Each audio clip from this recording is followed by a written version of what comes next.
सूरज ढलते ही भानगढ़ का पुराना किला काला सा दिखने लगा। जैसे ही अंधेरा बढ़ता, किले की रहस्यमयी आभा और भी गहरी हो जाती। उसकी परछाई धूल भरे मैदान में लंबी और डार्क हो गई। ऐसा लगता था जैसे किला अपने अंदर कई रहस्य छुपाए हुए है। लोग भानगढ़ के किस्से कहानियां सुनाते थे, बद्दुआओं और भूतों की बातें करते थे। हर कहानी में डर और रोमांच का एक नया पहलू होता था।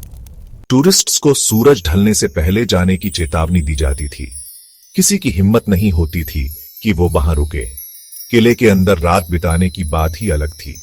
कहते हैं कि एक जादूगर ने इस किले को श्राप दिया था।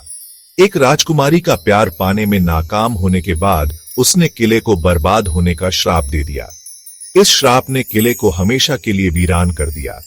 ये परछाइयों और सन्नाटे की जगह थी जहां हवा में डर सा छाया रहता था।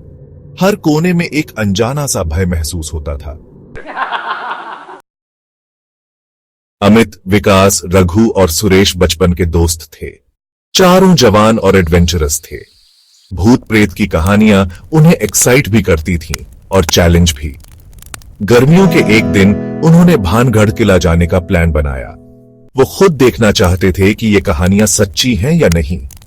वो लेट आफ्टरनून में किले पर पहुंचे। टूटे हुए गेट से अंदर जाते वक्त तेज धूप उन पर पड़ रही थी।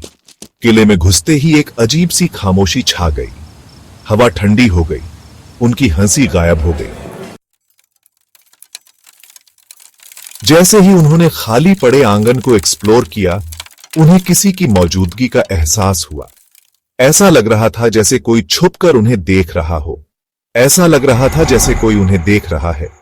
उनके रोंगटे खड़े हो गए और दिल की धड़कन तेज हो गई। उनके रोंगटे खड़े हो गए।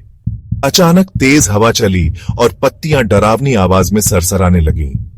अचानक तेज हवा चली और पत्तियां डरावनी आवाज में सरसराने लगीं। सबने एक दूसरे की ओर देखा। उनकी आंखों में डर साफ झलक रहा था। यार, ये आवाज सुनाई दे रही है। ऐसा लग रहा है कोई रो रहा है। ऐसा लग रहा है कोई रो रहा है। ये आवाज बहुत ही दर्दनाक है। हाँ, ये कुएं से आ रही है। हमें देखना चाहिए कि वहां क्या है। वो केयरफुली कुएं के पास गए। जैसे ही उन्होंने कुएं में झांका, रोने की आवाज तेज हो गई। जैसे ही उन्होंने कुएं में झांका, रोने की आवाज तेज हो गई। ये एक औरत की आवाज थी जो दर्द से भरी हुई थी। ये एक औरत की आवाज थी जो दर्द से भरी हुई थी। सबके चेहरे पर डर और चिंता साफ दिखाई दे रही थी। अमित, जो सबसे ब्रेव था, उसने कुएं में नीचे उतरने का फैसला किया। उसके दोस्तों ने उसे रोकने की कोशिश की, लेकिन अमित ने किसी की नहीं सुनी। वो देखना चाहता था कि वहां कोई है भी या नहीं। उसकी जिज्ञासा उसे नीचे खींच रही थी। जैसे जैसे वो नीचे उतरता गया, हवा भारी और दम घोंटने वाली होती गई। उसे सांस लेने में भी दिक्कत होने लगी। मुझे लग रहा है कुछ ठीक नहीं है। ये जगह बहुत अजीब है। उसे लगा जैसे किसी ठंडे हाथ ने उसकी बांह पकड़ ली है। वो डर के मारे कांपने लगा।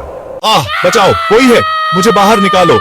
वो डर के मारे चिल्लाया और रस्सी के सहारे ऊपर चढ़ने लगा। उसकी हरकतें बेतहाशा हो गई थीं। उसके दोस्तों ने उसे कुएं से बाहर निकाला। वे सब बहुत घबराए हुए थे। अमित, तू ठीक है? नीचे क्या हुआ? हमें सब कुछ बता। वो उसका चेहरा देखकर डर गए। अमित का चेहरा पीला पड़ गया था और उसकी आंखें डर से फटी हुई थीं। उसका चेहरा पीला पड़ गया था और उसकी आंखें डर से फटी हुई थीं। वो बुरी तरह कांप रहा था। वो बुरी तरह कांप रहा था। उसके होंठ भी सूख गए थे। अमित, बता क्या हुआ? हम सब बहुत परेशान हैं। अमित उस दिन के एक्सपीरियंस से कभी पूरी तरह उबर नहीं पाया। वो हमेशा उस घटना के बारे में सोचता रहता था। उसने कुएं में जो देखा था, उसके बारे में कभी किसी से बात नहीं की। वो दृश्य उसकी आंखों में बसा हुआ था। उसे बुरे सपने आते थे और उसकी तबीयत बिगड़ती गई। वो रातों को सो नहीं पाता था। भूतिया किले ने अपना शिकार बना लिया था। वो किला अब भी लोगों को डराता है। क्या आपकी हिम्मत है भानगढ़ किले में जाने की? सोचिए, क्या आप उस डर का सामना कर सकते हैं?